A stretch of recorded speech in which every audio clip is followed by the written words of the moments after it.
2026年4月20日靈修日記。今晚沉浸於歷代志下與尼希米記的研讀中，心中滿溢感恩之情。經文中，百姓們心往一處想，勁往一處使，共同重建城牆，且人人恪盡職守。這讓我深刻領悟到，無論置身何種崗位，只要懷住一顆誠實之心，每一份工作都可視為神聖的使命。我從事公共服務領域的支援工作，日常事務千頭萬緒，繁雜瑣碎，但我格外珍惜每一次服務市民的機會。令人欣喜的是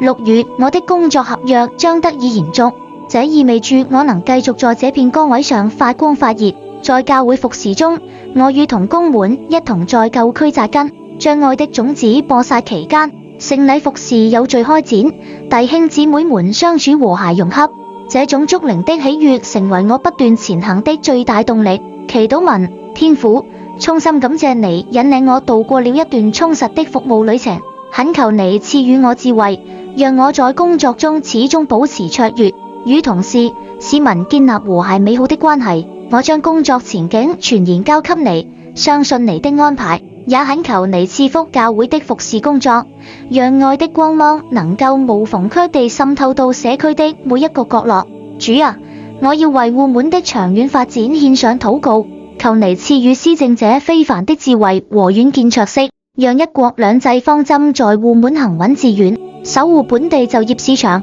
帶動勞動力市場蓬勃發展，切實保障本地居民的就業機會，積極推動經濟多元化發展，優化中小微企業的發展環境，助力澳門在新興產業領域取得突破性進展，進一步完善民生保障體系，讓發展成果更廣泛、更公平地惠及每一位居民，加強對弱勢群體的關愛與照顧，促進社會凝聚互信。在深化公共行政改革的過程中，暢通民意溝通渠道，祝福輕軌東線等重大基建項目順利推進，將澳門打造成為宜居宜遊的生態城市。願澳門在你的保守庇佑下，社會安寧祥和，百業興旺繁榮。阿門。